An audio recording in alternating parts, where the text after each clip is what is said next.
రాష్ట్రీయ స్వయం సేవక్ సంఘ్ ఎప్పుడు లో ప్రొఫైల్లో ఉండే ఈ సంస్థ ఒక్కసారిగా యాక్టివ్ రోల్లోకి వచ్చేసింది. ప్రత్యేకంగా తెలంగాణపై ఫోకస్ చేసింది. శాఖలు విస్తరించుకుంటూ ప్రత్యేక కార్యక్రమాలకు శ్రీకారం చుడుతోంది.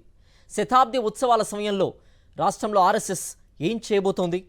సోషల్ మీడియా విషయంలో ఏం నిర్ణయం తీసుకుంది? అసలు సంఘ్ పరివార్ విస్తరణ వెనుక ఉద్దేశాలేంటి? తెలంగాణపై రాష్ట్రీయ స్వయం సేవక్ సంఘ్ ఫోకస్ పెంచింది. సంఘ్ శాఖల సంఖ్య గణనీయంగా పెంచాలని నిర్ణయించింది.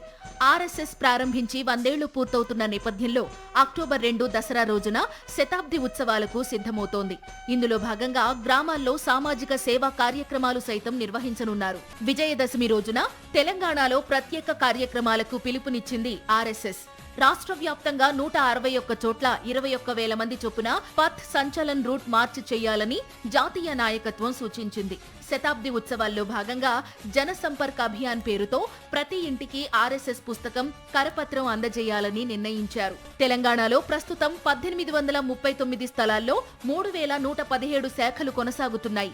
392 కొత్త శాఖలు ఏర్పాటయ్యాయి.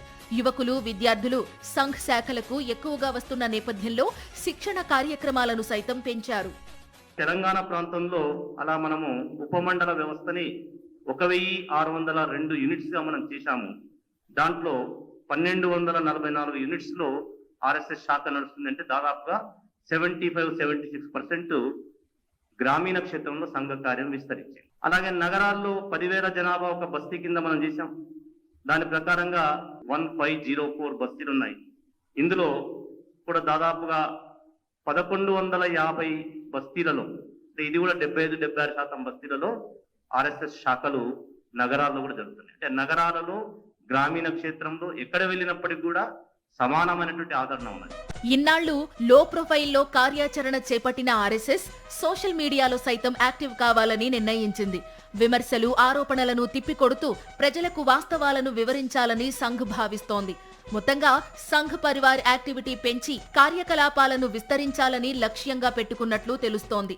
మరి సంఘ్ ఎజెండా ఈ మేరకు వర్కౌట్ అవుతుందో లేదో చూడాలి.